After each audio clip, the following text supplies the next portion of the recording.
Good morning everyone, and welcome back to Craft Eccentricity, and I hope everyone had a wonderful Easter weekend. Right, I'm up again today with some more from Panalisa, and we're going to do that flour and that I call it a milk churn. You know, I'm going to have to Google it to find out if I'm right or wrong, but we're going to use the brick wall paper pad today, and I'm going to use this sheet here. I'll give you a close-up. I did show this in the haul, and I think one of the things I pointed out, for those of you that like to make those little houses and stuff, this is excellent for doing the outside walls, but I'm going to use it for a card. We're going to use this flour die, and as I said, we're going to use the I call it a milk churn, milk urn, and it also comes with like a coal scuttle bucket, but that's the one that I'm going to use. And along with that, I've chosen some colours, and I don't know if I'm going to use them all, but you know, I've grabbed them anyway. So I've got a few shades of blue in regular distress, and also a pumice stone, which is a bit of a grey brown is the only way I would describe it. So those are my colours, and they're just regular distress ink. And I'm also going to be using peel paint and shabby shutters, which are those two. And I'm going to be using Walmart watercolour cardstock, which is the B Company pack, and I believe it's something ridiculous like 100 or 150 sheets of 300 GSM, and I think it's still around $10 or $11, but you can also find that online. Just go onto Walmart and tap in B Company watercolour paper. And I'm also using a stamp block, because that's what I like to, you know, squish my ink pad onto, and then use a watercolour brush. And my watercolour brush that I'm using today is an old Jane Davenport mermaid marker. So if you've got these, once you've used them, don't throw them away, because they make great water brushes, and you can just fill them up like any other water brush. And I think in the mermaid set you get either 10 or 12 pens, so you're getting 12 water brushes too. So when you get that watercolour set, you should always, you know, factor that fact in, that you're getting watercolour brushes at the end of it, which would probably cost you, I don't know, $2 or $3 for two anyway. So it's a great thing, don't throw it away. Right, my voice is a little bit croaky, you have to forgive that, but I'm going to run away and do some die cutting, and I will be right back. Right, so I've run off and I've done some die cutting, and with the flowers I've cut 3. So I've cut 3 of everything. I just ran that through as a whole die, and I did it 3 times, and obviously that's going to give you 3 sets.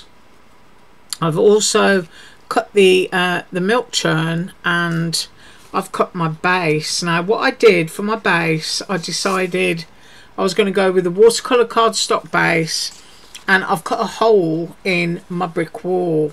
So if I put that together there, there's probably a little bit that I need to trim off on the edge, but you know, you can do that. You can make your base and then you can trim it accurately afterwards. So what I want to do, as I said, I've got my brick wall around the edges, but I want to put some colour into here. So before I stick anything down, I kind of got to remember I've got like an inch all the way around. So I'm going to decide which colour I want. I think I'm going to go with tumbled glass in the background and just make it really pale. So I've got my tumbled glass here, and I hope you can see everything on camera. I'm just squishing my pad down onto my block, and then it's a really pale colour, so I'm going to see if it's, you know, too pale or if it's going to do. Yeah, it might be too pale, but I'll put this down first. And of course, as you're watercolouring, you've got to let your cardstock dry in between all your gluing and stuff.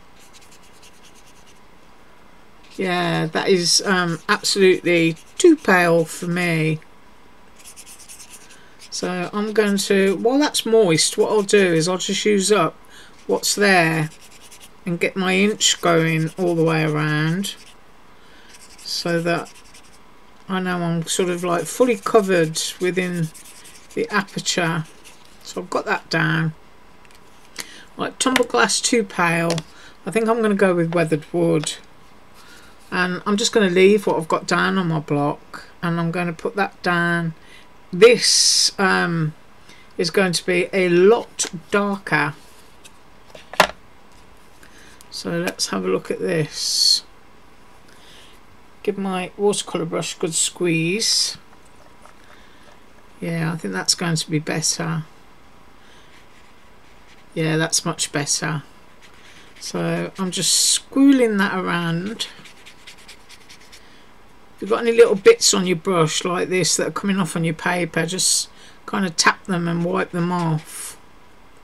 And they usually come off when you're finished anyway. But I want this streaky, I don't want it perfect. And I'm just doing that. So I need to, as I say, make sure that I've got my inch all the way around, so that my brick wall is covering any white. And I think that should do it actually. So as you can see, it's very streaky, and I'm quite fine with that. So I'm going to leave that just like that and put it to the side to dry, because now we're going to do flowers.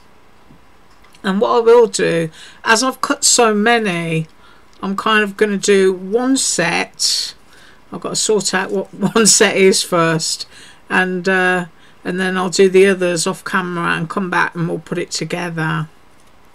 Right, so that's those 3 pieces, and then there's 3. Yeah, I think that's correct. And then there's 2 sets of different leaves. So we've got 2 leaves. I'll leave those there so you can see what it should look like. And then we've got this one, which is the main base. And then there's this one and this one. I'm trying to figure out actually whether that one goes on that one or that one will go onto that one. And I've got my milk churn, and I'm pretty sure that that goes on that. Yeah, that feels right to me. So that's the way it will go, and that's the way I'm going to lay it down for you. So that is what we need to colour in, and I've just seen that tumble glass is not dark enough for me, so I think I'm going to go with faded jeans, and I'm going to do that for the 3 background pieces. So I'm just going to leave what I've got there, and I'm going to go in with some faded jeans, and I am going to water it down a bit so it's not going to be overly strong. So just squeeze my pen again, get some water out on there, and I just want to create enough so that I can do all 3 of these pieces, and I'm just going in with colour. That's all I'm doing. I'm not being too pretty about anything at the moment. Don't want to define anything, just want to colour those in.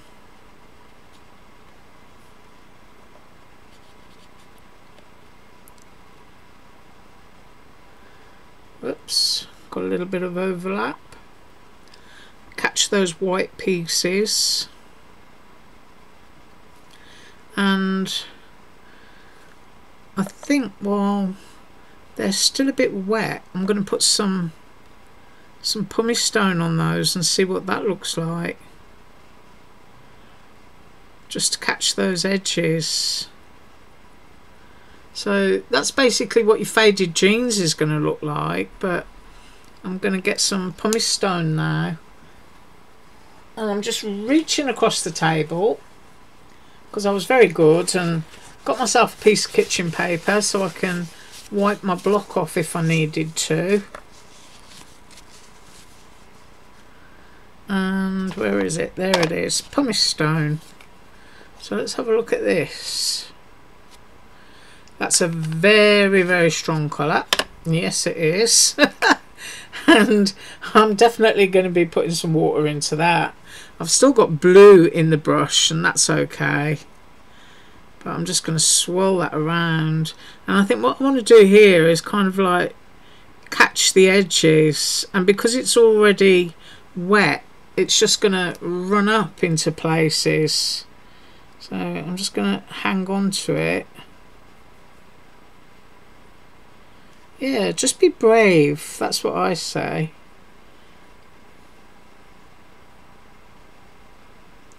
Just going to go around there.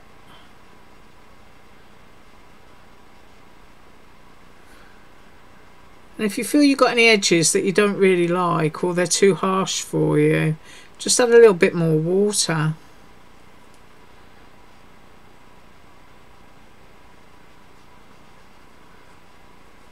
I think those two colours go quite nicely together.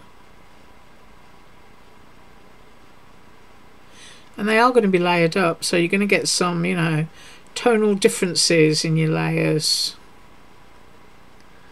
So I haven't been very pretty with that at all. And they, of course, need to dry, so I'm just going to scoot these pieces away. Now, while I've got the pumice stone on there, I think I'm going to do my milk churny Ernie and move these out of the way. So I'm just going to pop that down there and see how much colour I've got for this.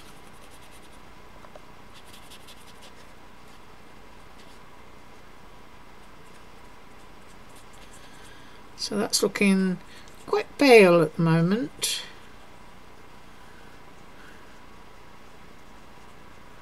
I'm just filling in all my little white bits.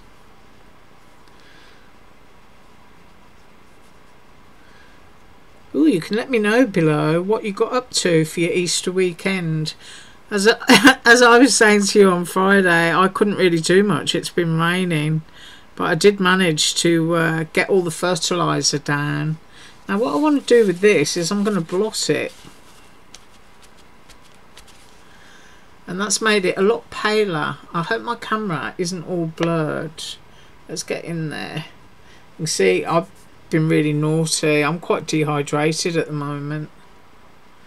So that's kind of a little bit blotchy, but I think I actually want to go in there with something else. And I'm trying to think what. I think maybe some weathered wood. Yeah, let's try a bit of that. And see what we get when we mix that with pumice. I'm going to run some shadows, and it's still wet, which is, you know, a perfect time to do this because you're not going to get too harsh of a line.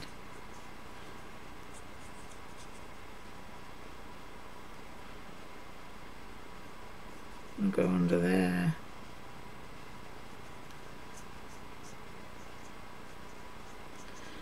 I want to go on there. So we're just basically throwing a bunch of colour on here at the moment, and I'm going to blotch that off, and I'm going to use the blue bit because, you know, if any blue transfers, that doesn't really bother me. And I might add some blue to it after, actually, just to liven it up a bit.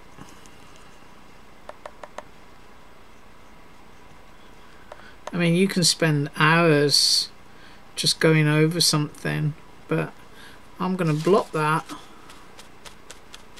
and then I'm going to move it and let that dry. Right, now then, because I've used up most of the colour that was there, I'm going to do these, and I think I'm just going to do these in faded jeans in a darker shade, so I'm not going to add as much water.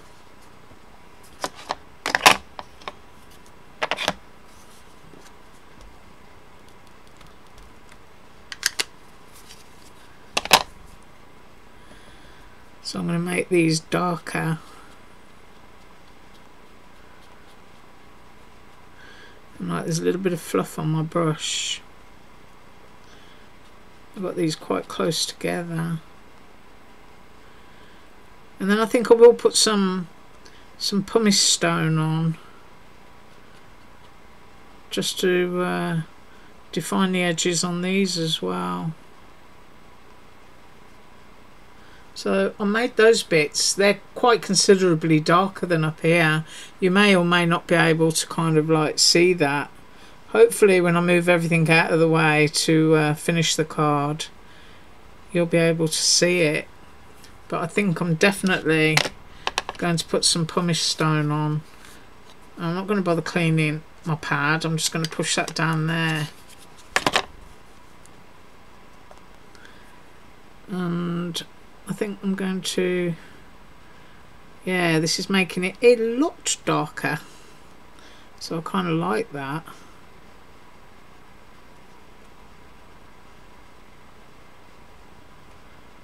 And put some down here as well.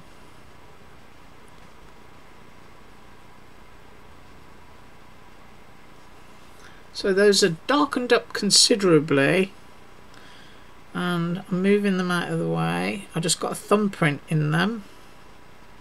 It's a great way of personalising art. Just throw your fingers into everything. Yeah. Right, so clean that off, because now we're going to do our leaves. And the colours that we've got for that are peeled paint and shabby shutters. So I'm going to go down with the shabby shutter first, because that one is the lightest colour. And I'm just going to work off my brush on my piece of doodah, because you can see that's quite dark. So let's get rid of most of that. Turn it over and see what we've got. That will do. And I'm going to put a little bit of water down here, because I only want it pale to begin with. So I'm just flicking that over.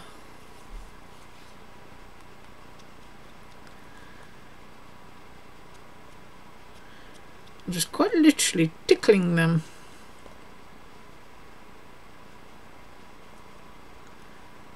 Just a very, very pale green, that is. And then I'm going to wipe that up, and I'm going to go in with peel paint, which is much darker.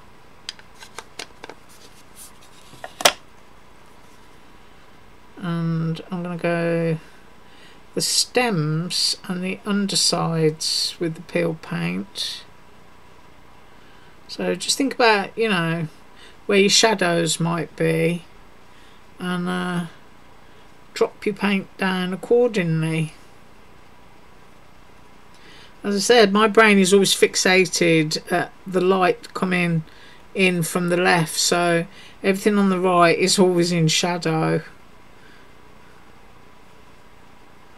So we've got that down, and I think just to tie that bit together, I'm going to go in with some pumice stone as well. And I'm not going to bother cleaning my brush. Just need a little bit of that. And then I'm going to run off and do the other flowers, and we'll come back and put it together. So I'm just going to go on that side again. A little bit of pumice stone. And then hopefully that colour is going to, you know, as I say, tie it into the flowers a little bit more.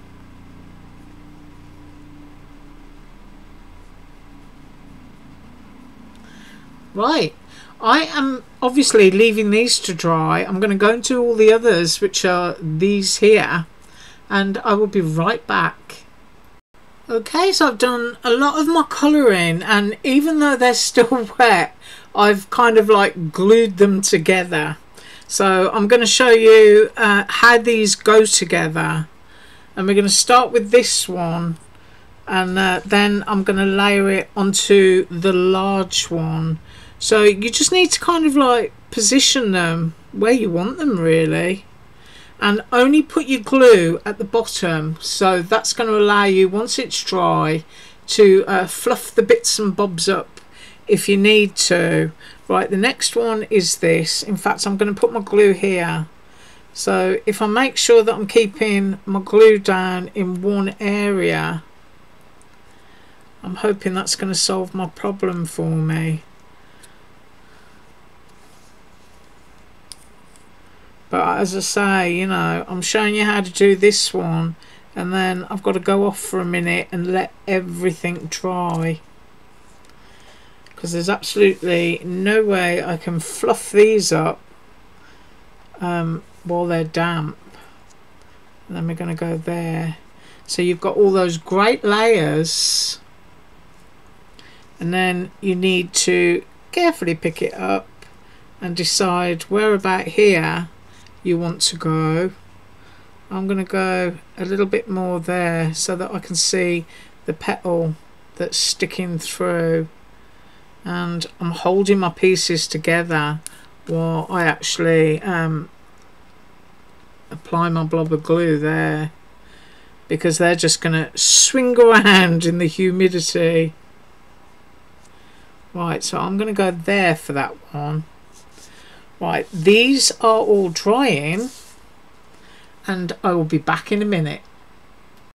Right, so I think I've got everything reasonably dry, and I've done the card base, and you can see it's just very, very faint, that streak of blue watercolour going on there. Now, I'm hoping my camera is clear.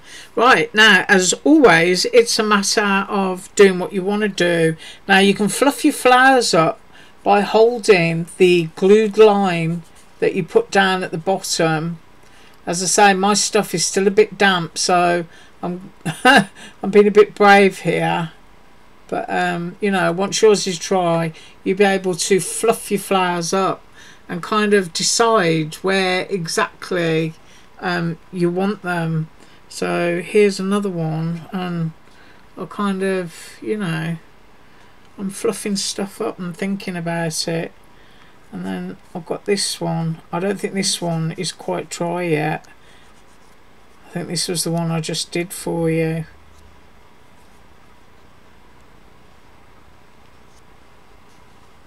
So that's kind of nice. And then I want my milk churny urny kind of there. And then I've got all of this lovely greenery, which is kind of scaled to the milk container. There you go. I'm calling it a milk container now. And I could totally have 3 pieces in there. And then you kind of want bits that are going to attach your flowers to give them a home. So thinking here, stretching that green up,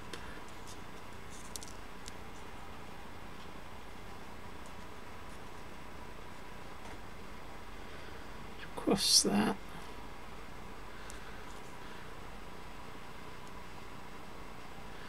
and then I'm wondering, yeah, I think I'm going to have that there, kind of like just touching over the urn. That leaves room for the sentiment. So as you see how that is, that's how I'm going to run off and glue it, and I'll be right back. Right, and there we have it, the finished card. Some of the glue is still a little bit wet, but you can see all those colours there. I just think that's really, really lovely.